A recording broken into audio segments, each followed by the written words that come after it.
وكأن الزمالك قال ليس كل ما يتمنى المرء يدركه، تأتي الرياح بما لا تشتهي السفن. فرد الأهلي رد كان سريع جدا في الشوط الثاني، وقال لك ايه بقى؟ قال لك فاقصد إلى قمم الأشياء تدركها، تجري الرياح بما رادت لها السفن. وفي عبارة أخرى الأهلي اللي جه من بعيد رافع شعار أغنية منير جاي من بلاد البعيدة، لا زاد ولا مية، جيب الزاد والمية في الشوط الثاني عبر بوابة النينجا في سيناريو مجنون بكل ما تحمله الكلمة من معنى. سيناريو تأليف وإخراج وتمثيل وإعداد وإنتاج حسين الشحات. النينجا اللي بس شنكاره في الدقيقة 68، في الدقيقة 69 نزل، في الدقيقة 69 وسيكا كان بيعمل اسيست، في الدقيقة 71 كان بيجيب الجول، بعدها بشوية كان بيعمل ضربة جزاء في فروق توقيتية لا تدل على شيء إلا أنها تدل على أنه استغل الفرصة بشكل جيد جدا وكان مستعدا. النينجا اللي هو كمان جه من بعيد قوي، شد قطر النادي الأهلي في الشوط الثاني، ويا له من لقاء ومن سيناريو مجنون في كرة القدم.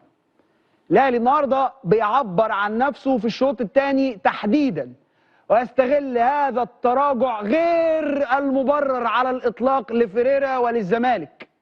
مباراة بدأت بدايتها للزمالك وانتهت بالأهلي. الأهلي اللي جه غريب في اللقاء ده، جاي غريب ما يعرفش حد خالص. أول 10 دقايق الأهلي غريب تمام، تحس إن هو مهجر في الملعب، مش عارف أي حاجة في أي حاجة. ثم تنقلب الأمور رأسا على عقب من الشوط الثاني تحديدا. الشوط الثاني وان سايد جيم، الأهلي فقط لا غير في المباراة بمحاولات كتير جدا جدا جدا على عكس الشوط الأول تماما. إذن هو فوز مستحق للأهلي، فوز عن جدارة للأهلي، فوز بعنوان الفرقة اللي بيبقى قادرة إن هي ترجع في المباراة مبروك كسبت. الفرقة اللي بقى عندها شجاعة وقدرة على المغامرة في أوقات صعبة مبروك كسبت. الفرقة اللي بقى عندها بديل جاهز مبروك كسبت. الفرقة اللي بقى عندها لعيب مركز مبروك كسبت. كل هذه العناوين حطها هتمشي على الأهلي وهتمشي على حسين الشحات تحديدا. وانا احب قوي اللعيب اللي ما تسمعلوش حس ويجي من بعيد فعلا ويقول سلام عليكم يا جماعه، مساء الخير، انا حسين الشحات جبت جول وجبت ضربه جزاء وسلام عليكم. هتقف قدامها كتير قوي قوي.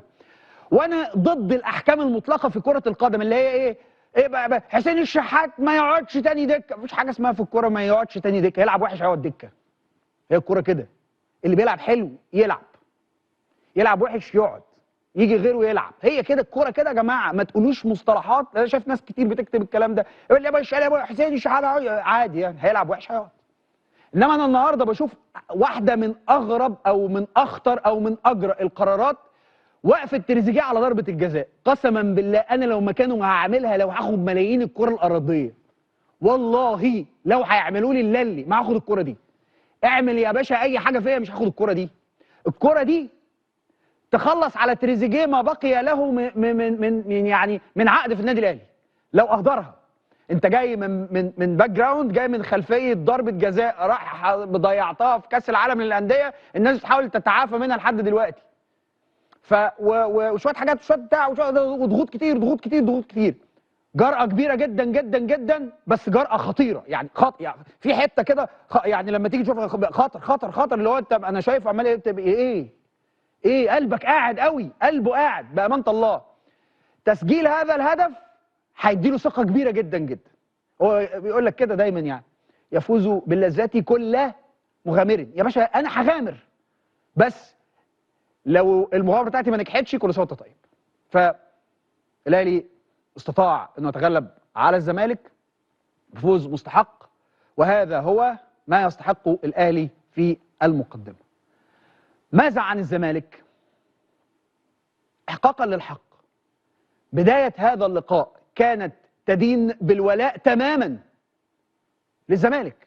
فرصتين في منتهى الخطوره بهدفين ورا بعض للزمالك، داخل الجيم بدري جدا جدا، شادد الشده، متحكم، مسيطر، قطع للكرات بشكل حاد جدا، خاصه في الحته بتاعت دفاع النادي الاهلي اللي استغلوه بشكل كويس جدا اول 10 دقائق تحديدا، بضغط قوي، بتمريرات على طول. اول لما بضغط بعمل باص وبروح على الجون بانفراد تام، الشناوي بيتألق فيه. ثم بتتفرج على من الدقيقه بقى 11 الاهلي بيجي له فرصتين ورا بعض. اذا هذه البدايه للزمالك كان يستحق الزمالك، او كان من المفروض ان الزمالك يدوس عليها بنزين. في لغه الكوره ده يومك، كلام الكوره ده يومك، خد بالك يعني. بلغه جمهور الزمالك انا مش هلاقي ديفنس الاهلي في الحاله دي في الظروف دي تاني. مش هيجي لي الدربكه اللي في نص، مش هيجي لي الدربكه اللي بتحصل في قلب دفاع النادي الاهلي دي، مش هتجي لي الحاله العامه للنادي الاهلي. في حاله جاي بيها النادي الاهلي. الاهلي تعافى تماما بهذا المكسب، انا بقول لك بنسبه يعني 95%. مكسب ماتش زي ده بيفرق كتير مع الفرق الكبيره. لم وجمع النادي الاهلي، الاهلي كان جاي لك في فرصه، والفرصه الغريب بقى ان انت كمان متقدم ومخلص الشوط الاول متقدم 1-0، ولم تستغل هذا التقدم على الاطلاق. وهنا انا بكلمك مدير فني، بصراحه مدير فني لم يكن يعني جريئا بالشكل المطلوب، يقدر يحافظ على تقدم فريقه، يقدر يزود هذا التقدم. ما بتقوليش بقى اصل والقماشه واللاشه والجلاشه الكلام ده كله ما باكلش منه، لان انت شايف الشوط الاول انت عملت ايه. فالشوط الاول تعرف تستنسخه في الشوط الثاني لو انت عايز، لكن انت ما عملتش كده. وقدام الفرق الكبيره اللي زي النادي الاهلي ما ينفعش تعمل كده. يعني انت بتتكلم في تفاصيل صغيره في الكوره فيها حاجات كده تخطيفي تاتي، خدتها مبروك السلام عليكم، ده الاهلي. فانت كزمالك ما انتش قليل، داخل وعارف انت عايز ايه. كان هيفرق معاك معنويا جدا المكسب ده، يفرق معاك معنويا ويطلعك دفعات لقدام. هذا ما يخص الزمالك. اذا من فرط في هذا الفوز هو فيريرا وحده لا غير. يعني فيريرا، يعني انا بشوفها فيريرا ممكن اخطاء في الملعب بتاع مش عارف ايه ليه علاقه باللعيبه، بسغلط بتاع، بس في الاول وفي الاخر فكره الراجل في الشوط الثاني لم تكن مكتمله على الاطلاق، وده ما بيقللش منه خالص. وجهه نظري انه ما بيقللش منه خالص. في ناس هتبقى يقول لك روحوه مشوه بتاع، الكلام ده كله في الكوره وارد جدا جدا. نقدر نجمل ده ونقول شكرا للجميع، شكرا للاهلي وشكرا للزمالك. قدمتوا مباراه جيده، شوطها الاول كان افضل بكتير جدا من حيث الايقاع والريتم والفرص، لكن اجمالا المباراه جيده. مبروك للاهلي ومبروك لجمهوره ومبروك لمجلس ادارته لجهازه الفني للاعيبته. هارد لك للزمالك لجمهوره للاعيبته لادارته للجهاز الفني. وهذه هي كره القدم. بعد الفاصل يا ساده استوديو تحليلي وحوار فني ممتع من العيار التقيل جدا جدا مع نجومنا الكبار، كابتن حلمي طولان، كابتن مصطفى عبده، كابتن محمد بركات، كابتن شيكابالا. فخليكم معنا.